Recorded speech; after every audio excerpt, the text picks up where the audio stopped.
এদিকে দীর্ঘ ৪৫ বছর পালিয়ে থাকার পর আটক হয়েছেন মেজর জিয়া খুনের প্রধান আসামি মোজাফফর হোসেন। দেওয়া হয়েছে ২ দিনের রিমান্ড। তবে রিমান্ডে দেওয়ার একদিনের মাথায় বেরিয়ে আসলো ভয়ানক তথ্য। জিয়া হত্যায় বিএনপির প্রভাবশালী ৫ জন নেতা জড়িত। এইমাত্র করা হয়েছে নাম ঘোষণা। ৪৫ বছর পর সাবেক রাষ্ট্রপতি জিয়াউর রহমান হত্যার মূল ঘাতক অবসরপ্রাপ্ত মেজর মোজাফফর হোসেনকে গ্রেপ্তার করেছে ঢাকা মহানগর গোয়েন্দা পুলিশ ডিবি। বিএনপির প্রতিষ্ঠাতা ও প্রয়াত রাষ্ট্রপতি জিয়াউর রহমানের হত্যাকারী মোজাফফর হোসেনকে ট্রাইব্যুনালে হাজির করা হয়েছে আজ। শহীদ রাষ্ট্রপতি জিয়াউর রহমান হত্যা মামলার আসামি সাবেক সেনা কর্মকর্তা মোজাফফর হোসেনকে মানবতা বিরোধী অপরাধ মামলায় গ্রেফতার দেখিয়ে ২ দিনের জিজ্ঞাসাবাদের অনুমতি দিয়েছে আন্তর্জাতিক অপরাধ ট্রাইব্যুনাল। সেই সাথে ট্রাইব্যুনালে হাজির করার পর প্রসিকিউশনের আবেদনের প্রেক্ষিতে এই নির্দেশ দেন বিচারপতি নজরুল ইসলামের চৌধুরী। দর্শক, এতক্ষণ দেখছিলেন সংবাদের শিরোনাম। এবার আপনাদের বিস্তারিত জানিয়ে দেব। দর্শক, মেজর জিয়া বা রাষ্ট্রপতি জিয়াকে হত্যার ৪৫ বছর পর তার প্রধান আসামি মোজাফফর হোসেন গ্রেপ্তার হয়েছেন এবং তাকে ২ দিনের রিমান্ডে দেওয়া হয়েছিল। তবে রিমান্ডে দিয়ে যে বিএনপি নেতাকর্মীরাই ফেঁসে যাবে তা কিন্তু আগে কেউ কল্পনা করেনি। তবে এই ৪৫ বছর কোথায় পালিয়েছিল জানেন? সে কিন্তু বাংলাদেশেই পালিয়েছিল। এমনকি জুলাই আন্দোলনের সময় নিজে অস্ত্র চালিয়ে ছাত্র জনতার উপর অস্ত্র চালিয়ে তাদেরকে শহীদ করেছে। দর্শক, এবার রিমান্ডে বেরিয়ে এসেছে ভয়ানক তথ্য। এই জিয়া হত্যায় নাকি ৫-৭ জন থেকে ১০ জন বিএনপি নেতাকর্মীরাও বা প্রভাবশালী নেতাকর্মীরার সাথে জড়িত ছিল। দর্শক, একটা ভয়ানক ব্যাপার, কথা বাড়াচ্ছি না।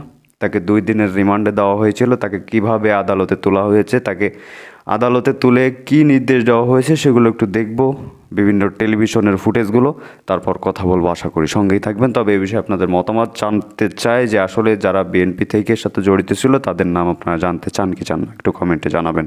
তো দর্শক, চলুন দেখে আসা যাক। বিএনপির প্রতিষ্ঠাতা ও প্রয়াত রাষ্ট্রপতি জিয়াউর রহমানের হত্যাকারী মোজাফফর হোসেনকে ট্রাইব্যুনালে হাজির করা হয়েছে আজ। এ বিষয়ে আরও তথ্য জানাতে ট্রাইব্যুনাল থেকে যোগ দিচ্ছেন সহকর্মী রাব্বি হোসেন।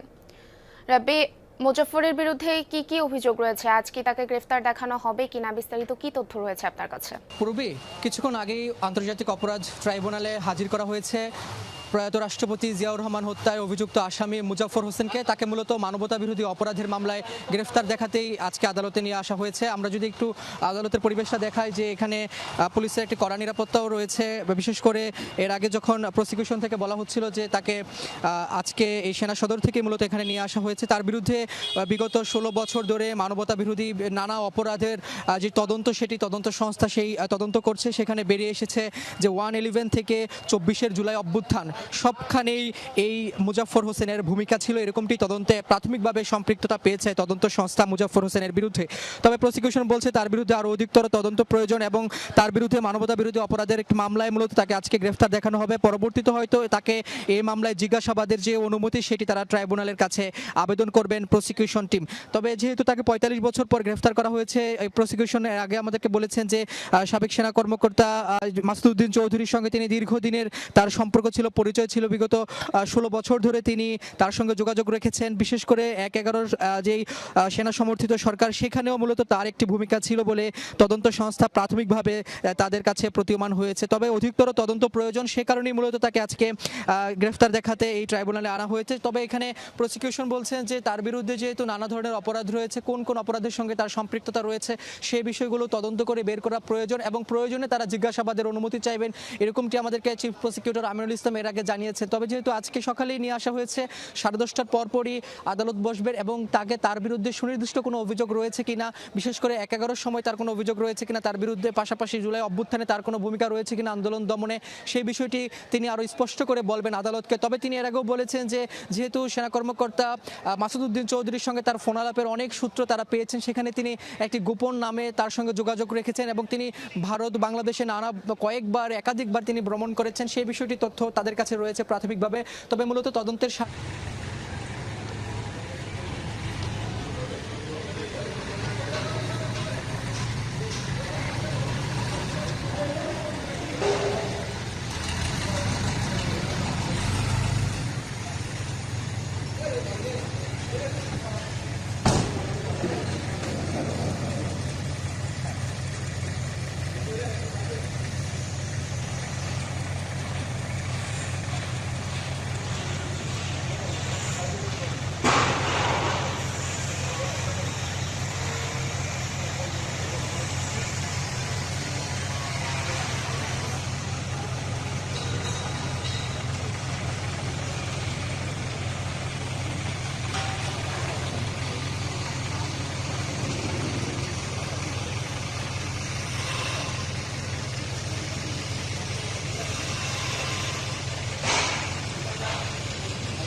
সাবেক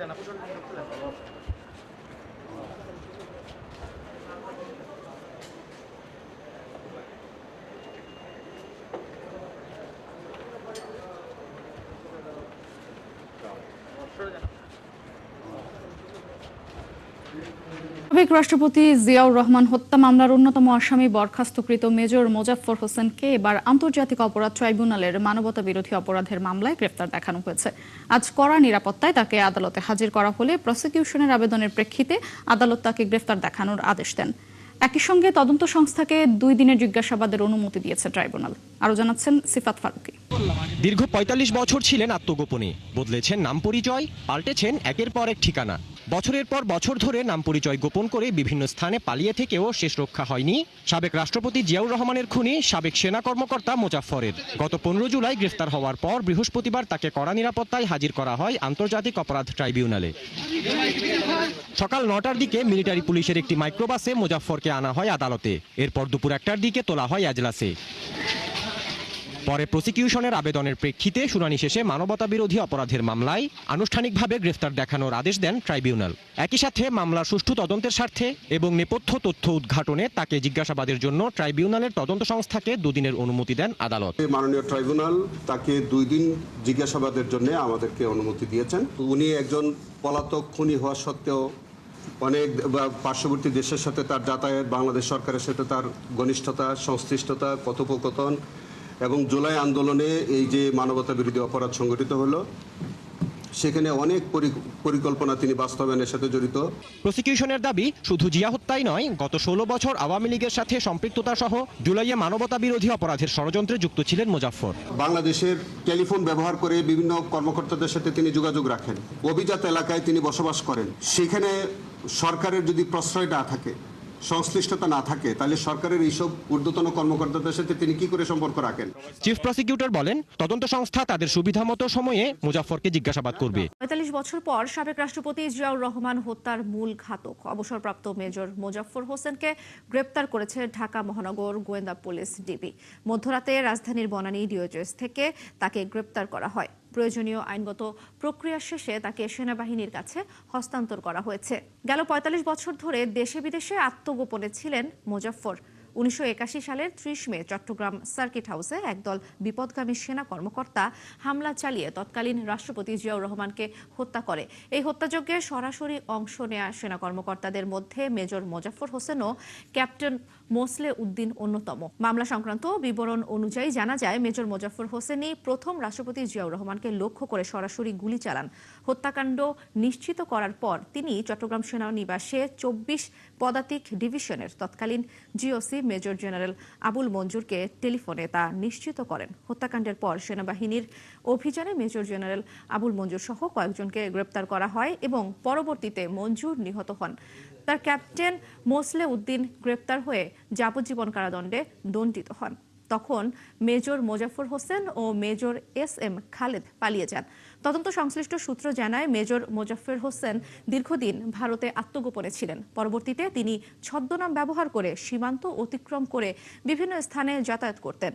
৪৫ বছর আত্মগোপনে থাকার পর অবশেষে গতরাতে ঢাকা মহানগর গোয়েন্দা পুলিশের জালে ধরা পড়েন তিনি। সেনাবাহিনীর নিজস্ব বিচার প্রক্রিয়ায় এখন তার বিরুদ্ধে পরবর্তী আইনি পদক্ষেপ নেওয়া হবে। দর্শক, এ নিয়ে আরো খবর জানাতে রাজধানীর মিন্টু রোডের ডিবি কার্যালয় থেকে আমাদের সঙ্গে যুক্ত হচ্ছেন সহকর্মী মহিন মিজান। মহিম, জিয়াউর রহমানের খুনি মোজাফফরের আটকের বিষয়ে আর কি তথ্য আছে আপনার কাছে? জুলাই শহীদ দিবসের দুলনা, আপনি এতক্ষণ একটা বিস্তৃত বর্ণনা দিলেন যে এই যে জিয়াউর রহমানের যে হত্যাকারী মেজর অবসরপ্রাপ্ত মোজাফফর আহমেদকে সে কি করেছিল এবং সেই 1981 সালে 30 মে সে যে মূল নায়ক ছিল তৎকালীন যে রাষ্ট্রপতি জিয়াউর রহমানকে হত্যার পিছনে, এবং তিনি সরাসরি হত্যার সঙ্গে যুক্ত ছিলেন এবং আপনি এটিও নিশ্চিত করেছেন, আপনি বলেছেন যে তিনি হত্যা করবার পর তৎকালীন যে চট্টগ্রাম রেঞ্জের যে জিওসি মেজর জেনারেল মঞ্জুর তাকে তিনি ফোন দিয়ে এই মোজাফফর হোসেন ফোন দিয়ে নিশ্চিত করেন যে প্রেসিডেন্ট জিয়াউর রহমানকে হত্যা করা হয়েছে এবং তিনি চিহ্নিত করতে পেরেছেন, পরবর্তীতে হত্যা করা হয়েছে। এবং এই পরবর্তীতে ৪৫ বছর কেটে গেছে। অবশেষে গত রাতে আমরা বিভিন্ন গণমাধ্যমে এবং বিভিন্ন সূত্র থেকে যেটি জানতে পেরেছি, যে আপনিও নিজেও বললেন যে গত রাতে বনানী ডিউটিসের একটি বাসা থেকে গোয়েন্দা পুলিশ গ্রেপ্তার করেছে। এই যে এতদিন পর্যন্ত সে বিভিন্ন জায়গায় পালিয়েছিল, তার নাম পরিবর্তন করে এসেছিল। সে যখন জুলাই আগস্ট অভ্যুত্থান ঘটে 2024 সালের 5 আগস্টের মধ্যে এবং 5 আগস্ট পরবর্তী সরকার, এবং সে কেন কার পরামর্শে সে এতদিন দেশের বাইরে প্রতিবেশী দেশগুলি বা বিভিন্ন জায়গা বলি ছদ্মনাম ধরে পালিয়ে গিয়েছিল, এবং তা কার আশ্বাসের প্রেক্ষিতে তিনি বাংলাদেশে ফিরেছেন, এবং কার বাসাতে সে ছিল, এবং তাকে কে আশ্রয় প্রশ্রয় দিয়েছে, সেই সমস্ত বিষয়গুলো আসলে এখন একটি তদন্তাধীন ব্যাপার। যেহেতু এই হত্যাকাণ্ড, শহীদ প্রেসিডেন্ট জিয়াউর রহমানের হত্যাকাণ্ডের বিষয়ে তখন সে সময় একটি কোর্ট মার্শাল হয়েছিল, এবং কোর্ট মার্শালের সে শাস্তি, অভিযুক্ত অপরাধী ছিল, তার বিরুদ্ধে অভিযোগ প্রমাণিত হয়েছে এবং তার বিরুদ্ধে শাস্তি ঘোষণা করা হয়েছে, এবং তৎকালীন অস্থায়ী যে রাষ্ট্রপতি আব্দুস সাত্তার সরকারের সময় তাকে খুঁজে পেতে সুবিধার জন্য তার বিরুদ্ধে পুরস্কার ঘোষণা করা হয়েছে। কেউ যাতে তাকে ধরিয়ে দিতে পারলে পুরস্কৃত হবেন, সেটি সেই সময়কার গণমাধ্যমে পত্রপত্রিকা এই সমস্ত বিষয়গুলো উঠে এসেছে। সেই পুরস্কার হওয়া প্রাপ্ত আসামি যাকে ধরিয়ে দিলে পুরস্কার ঘোষণা করেছে, সেই আজকে থেকে 45 বছর আগে তাকে বাংলাদেশে কে আশ্রয় দিল, কার বাসা থেকে গ্রেপ্তার হয়েছে, তিনি কোন প্রেক্ষিতে এখানে এসেছেন, তার অন্য কোনো পরিকল্পনা ছিল কিনা, সেগুলো যদি আবার নতুন করে মামলা হয়, নতুন করে পুলিশ তদন্ত করে, সেই বিষয়গুলো আমরা জানবার জন্য আসলে ঢাকা মহানগর গোয়েন্দা পুলিশ প্রধান যে শফিকুল ইসলামের সঙ্গে আমরা কথা বলেছি, যে শফিকুল ইসলাম তিনি বলেছেন আটক করেছে।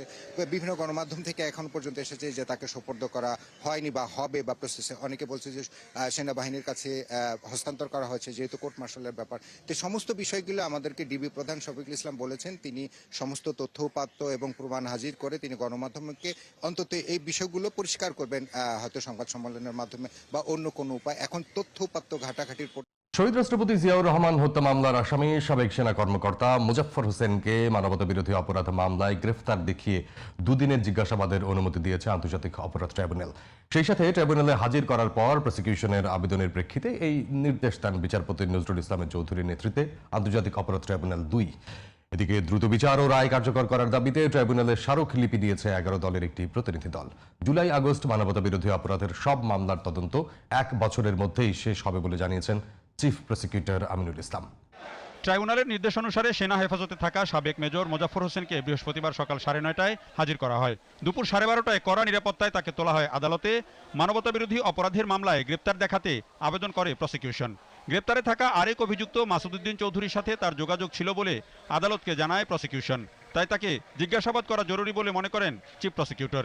শুনানি শেষে তাকে জুলাই আগস্ট মানবতা বিরোধী অপরাধ মামলায় গ্রেপ্তার দেখিয়ে দুদিনের জন্য জিজ্ঞাসাবাদের অনুমতি। তো দর্শক দেখছিলেন খুব গুরুত্বপূর্ণ প্রতিবেদন। এতক্ষণ আমাদের সাথে থাকার জন্য, দেখার জন্য সবাইকে ধন্যবাদ জানাচ্ছি আপনাকে। এতক্ষণ আমাদের সাথে ছিলেন এবং গুরুত্বপূর্ণ ভিডিও দেখেছিলেন।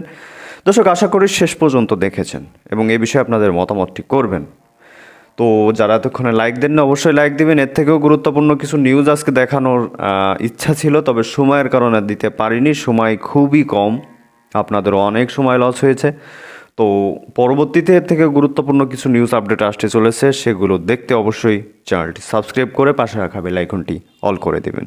তো দর্শক ভালো থাকুন, সুস্থ থাকুন এবং একটু সামাজিক কাজ করুন, সেটা হলো ভিডিওটি শেয়ার করে দিন। ধন্যবাদ এতক্ষণ সাথে থাকার জন্য। দেখা হচ্ছে খুব দ্রুত। আল্লাহ হাফেজ।